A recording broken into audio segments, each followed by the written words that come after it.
as Dr. Abby Lockhart on NBC's long-running hit drama ER.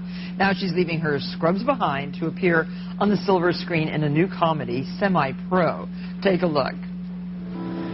Listen, it's long overdue, but I want to apologize. What?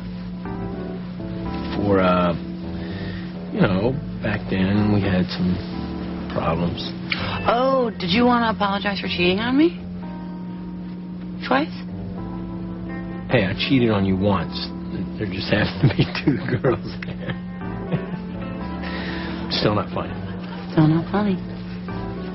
Please welcome Maura Tierney.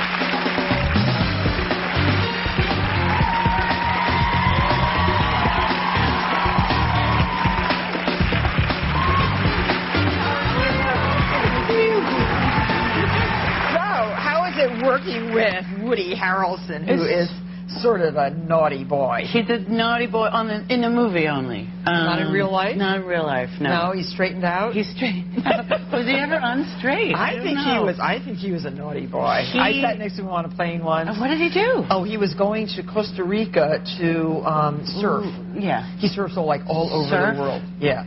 Surf on a surfboard. Okay. But he was crazy. He was crazy and a lot of fun. Oh, and yeah. It was really fun. But he's a very great actor. Yeah. And then you have another really crazy actor in that movie, Will Ferrell. Right. I didn't really work with Will. Oh, you didn't? No, because I'm Woody's ex-girlfriend. I'm like the straight man to Woody, and Woody's sort of the straight man to Will. Did you want to work with Will? I did. Of course. I mean, maybe one day. But Rob Corddry and me and Woody worked together a lot, and we had a really good time. That's so great. Oh, well, it looks exciting. I can't wait to see it. It's funny. So what's the movie about? It's about sports. It's about sports. It's about basketball. It's about, do you know the ABA, the American Basketball Association? Of course. Yeah, okay. So in the mid-'70s, the ABA was absorbed into the NBA, and only a certain amount of teams were allowed to join the NBA, and this is sort of one of the leftover teams? Well, they're vying for a place to go into the NBA. So it's kind of like, the Bad News Bears meets Slapshot. It's really funny. It's a really funny movie. Well, it sounds great. Well, I'm a fan of all the performers in the movie. And so how did you manage doing ER and a movie at the same time? It was actually really fun because they just sort of worked it out. They sometimes let us escape the hospital. Well, they actually encourage that, I would think. Yeah. I mean, they want you to have your fantastic careers. Right. And you were all such wonderful actors on ER. I mean, it's just amazing. Yeah. Do you think sometimes when you wake up that you're a doctor? I mean, you can imagine. Not how many years when I wake up. Sometimes before I go to bed. Have you been there for 12 years? No. How many years? 8. 8. That's a long time. 8's a long time. 8 years on one of the top shows ever. I know. I act like 12 is so much more than 8. It's not. It's not. No, you're absolutely right. But you have to know a lot about medicine. Are you curious? The problem is I think I know a lot about medicine. So have you ever diagnosed anybody? I think you did. Somebody told me. I did diagnose my ex-husband. While you were married? Well, yeah. Oh. After we were married, I wouldn't. No, I'm kidding. What did he have? He had appendicitis, and I knew it. You did? Because he just thought he had a stomachache, but because I just knew the symptoms. He had a fever. He had what's known as rebound. Were you splitting up at the time? Were you splitting up at the time? You're like I gave him the appendicitis. No. See, if during my divorce, I would never have told my husband he had appendicitis. I would have hoped he would have it would have been much cleaner divorce. He just could have taken aspirin. Right. Go to bed. Go to bed. Just go to bed. Don't go to the doctor. Don't you think that would have been more fun? It would have been more fun. Had I known we were going to get divorced, I might have ignored the glaring appendicitis symptoms that he was having. So did you cook for your ex-husband? No, I don't. I'm not much of a cook. I actually. So, but you grew up in Boston. We do research on all our guests, and we found out that you grew up in Boston. Mm-hmm. And so, did you like chowder when you were growing up? Loved chowder. Okay, so we're going to make a chowder. Very excited about it. We have to make a stock first because you have to make a fish fumet. Okay. Okay, and you know what a fumet is? No. Oh, okay, a fumet is just like a hodgepodge of fish shells of shrimp, for example. Don't try to buy. Can you use lobster? Yeah, you could use lobster. Anything? Absolutely, Okay. you could use lobster shells, crab shells. We're using the shells from shrimp. But don't try to buy shrimp shells. See, that's something I would do. Yeah, I know. You go into the fishmonger and say, plant. "Can I please have a pound of shrimp shells?" Buy the shrimp, okay, and then take and use them for something.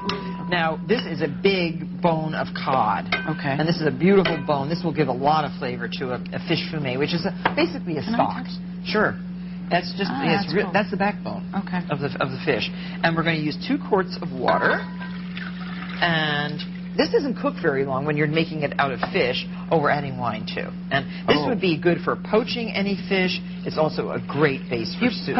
You mean you just make this and poach the fish in it after you've done it? Yeah, yeah. And the edible parts of the fish. Right. Teaspoon of salt. Okay. And then... do you need to use that when you must not. If it's a teaspoon, you can eyeball that, right? I could, you yeah. Could do like all that measurement. Oh, sure. But it's good for beginners to measure because then you don't get it too salty. A sprig of thyme, some bay leaves, and some parsley with the stems. Okay. And just let that cook. This will just come to a boil. Don't boil it hard. Just simmer it. Okay. And it can simmer for, 20 minutes, 30 minutes, and you get the flavor, the essence of those fishy things in there. Okay? And then you take the backbone out. No, then you strain this. Oh, okay. I was trying to figure out some joke about backbone, ex-husband. I couldn't. I'm trying to make it work. I couldn't make it work. Now, the next part of the now we're going to make the base of the soup. Okay. Salt pork, which is pork like bacon, but it's not smoked. It's only cured in salt. So this is very, very salty. To get rid of some of that salt, we have it diced and we blanch this in boiling water. Blanching is then you do that and then you put it in ice, drain it. Right? Or cold? No, drain it. Just drain it because all we're trying to do here is soften it and get rid of the salt. Okay. The salt was important to preserve it and give it an odd flavor. Salt pork has a real unique flavor. Okay. It's not anything. You can taste one if you want. Just taste one that has meat on it. Yeah. Meaty. Still taste salty? Yes, it does. Well, no, not too salty. Right. It tastes like pork. But if you ate that like that, it would be too salty. Okay.